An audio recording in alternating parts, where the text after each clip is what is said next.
Hello and welcome back to Thoringer's channel. Today I want to show you a battle I had in my VK 7201K.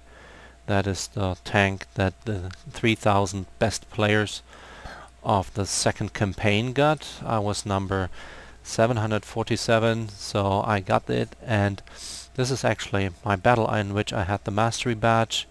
I also was invader, and of course I got sharpshooter because in this battle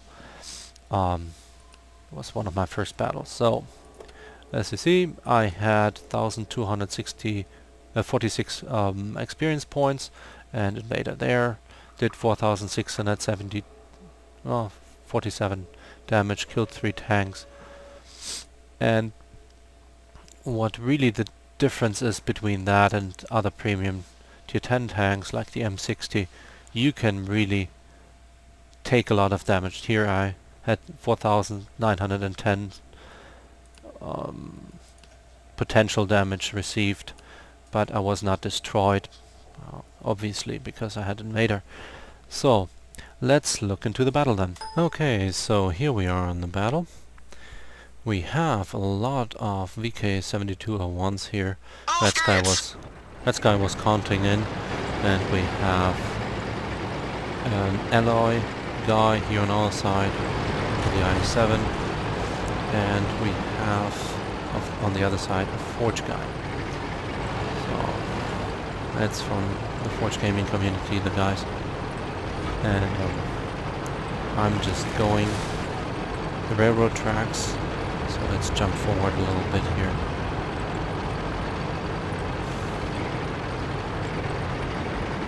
We are going here with a small force. So far it's only me and the other VK 7201, and we will try to hold down the side on the railroad track. Of course there's a T92 artillery. That thing really hurts. It's a really huge splash radius as well. Now I have the super-heavy spall liner on it, so it's not too bad, but it still would hurt. Main force is of course in the city, so no big deal there. For whatever reason the arrow keys don't really work anymore that well. Okay, here's an i7. Hold down. Nope, he disappears. Move on.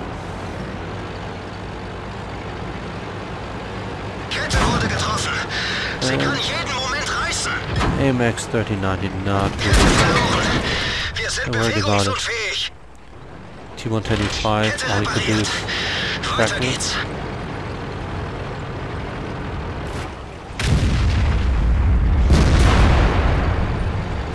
He just shot.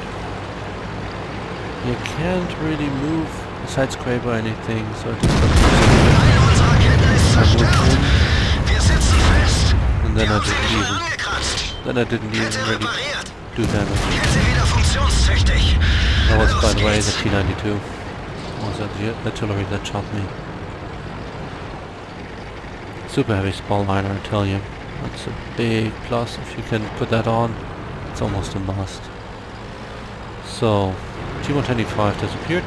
Time to move in on him. Now, this gun you have on this tank is the same as the big gun on the E100. It has just a little bit slower reload, but that's about it. So instead of 3 per minute, you shoot 2.72 or so. Okay, at least I spotted him, get half of the XP for this. And here comes i7, shoots me, tries to shoot me right into the side. What happens? It bounces. Trolley arm. Okay, now see if we can push him back a little bit. He tries to go over the railroad tracks. Not really, he tries to get actually speed to shoot down in a minute. So let's see what else is there. E100. Let's go down. It would be stupid to go. I'll show you why. So you go up, goes to low inflation, goes fully through the armor as the German crewman said. Trust me, it's a German speaking. I'm German. It has no accent. I heard that. So, 20 HP. E100 still moving in on us.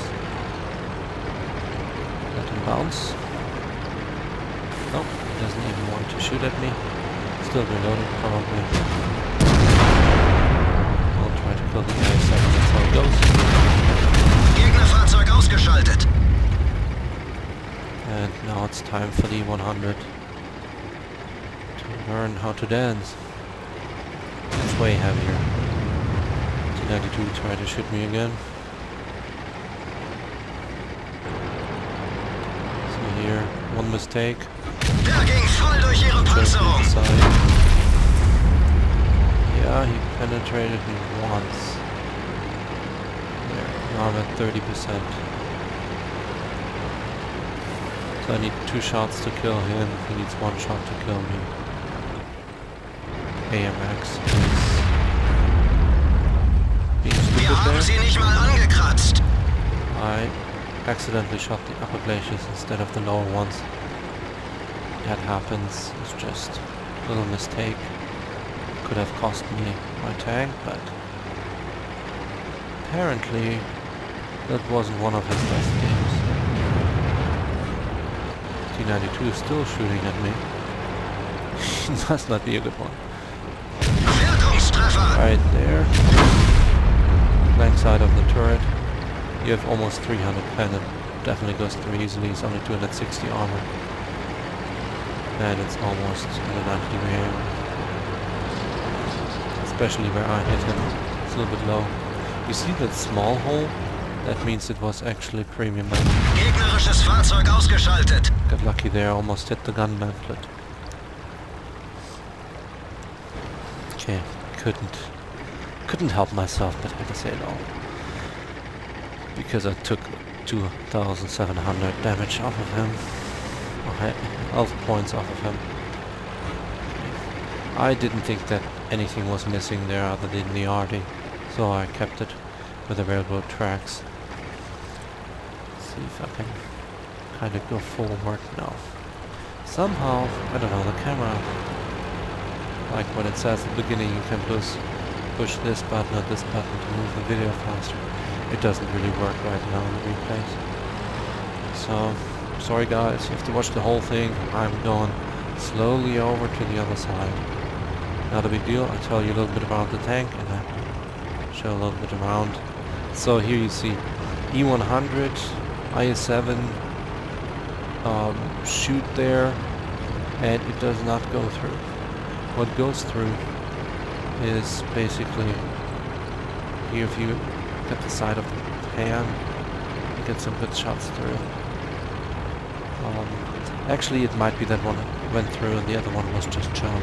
Oh here, see, that's where he penned me. He shot through the tracks basically, probably from this angle, and hit me there. That's not very strong, but it's hard to hit. Usually you hit the front sprocket and it doesn't do any damage to tracks. But up here, people said that's a weak spot. Right there, next to the gun. Well, apparently an E100 with premium ammo cannot shoot through it. Cupola? I don't know. It looks like a very flat one and it's really hard to hit. Because look, if I look down, or if I angle down a little bit, it's gone. Just my gun mantlet is basically looking over. So here I pinged down at K1 because sometimes Artie's there. I didn't expect it to be there just from where the artillery was hitting me. Remember that first splash where he tracked me right on the bridge almost? It had to come somewhere from where the mouse was. So, mouse does not have the same U range, especially me with my camo paint, 3% more camo. I did only in 7 days. On the 25th it starts to be on sale. So let's look in what I actually did here. Again, I was aiming at the mouse. This is the high arc. If you don't really aim in on something, it's kind of pointless. Still learning on the tank here. I should know it, I have the E100, but apparently I didn't do well here. Okay. Learn from it? No, I just wait. He's out of my view range, he's not out of my draw distance, there's a difference. The draw distance is basically that square. I actually shot the top of his turret. Well, you see that red square here I have on my map? That red square is my draw distance. That means tanks in that square are going to be shown. So they're actually in the diagonal further away and still drawn than if they are north, west, south or east. And I should have taken a shot here and didn't. The problem is the gun goes up and down a little bit when you aim like this, and I just overshot by half a mile or so, I don't know. So it was time to basically move in on the mouse. I mean, what else is there? It's just the mouse. See if I can do a shot here, and not enough time. Just the air time of the shell would have been too long. And do one. Nothing there. Didn't hit anything, or at least it didn't show. And time to move, I believe. So yeah, it's not lighting up. It's better to move.